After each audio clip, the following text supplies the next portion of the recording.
ధన్విక ఈరోజు శ్రీరామనవమి సందర్భంగా తయారైంది. పూజకి రెడీ అవుతుంది. వాళ్ళ అమ్మతో కాలుకు పసుపు పెట్టించుకుంటుంది. కాలా కాలా అంటుంది. పసుపు పెట్టమని ఇట్లా జాపుతుంది చూడండి. చిన్నారి చిన్నారి ఇక్కడ చూడిగో. చిన్నారి ఓయ్ పసుపు పెట్టించుకున్నావా అమ్మతో? అమ్మ ఇక్కడ చూడిగో. అమ్మతో పెట్టించుకున్నావు. ఒకసారి చెప్పు నాకు. కాలు చూపి నాన్నమ్మకి. కాలు చూపి.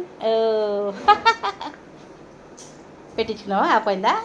ఓ ఇక రౌండ్ తిరుగుతారా ఎవరైనా పసుపు పెట్టుకుంటే? ఇట్లా తిరగాల? మాకు కూడా తెలియదు. అంటే ప్రదక్షిణ చేసుడా జేజకు. జేజే రూమ్లోకి పోయినాక చేయాలి. ఏడ కూర్చుంటాను నేనా? జజరంలోకి పోతుంది చేస్తారు. ఏమైనా చేద్దు. ఒక్క నిమిషమా పెట్టింది మళ్ళీ మళ్ళీ పెట్టించుకుంటారా? పసుపు పసుపు పెట్టిన చాలు. పసుపు. చాలు. నేను ఈ వీడియో 2026 మార్చి 27న తీశాను.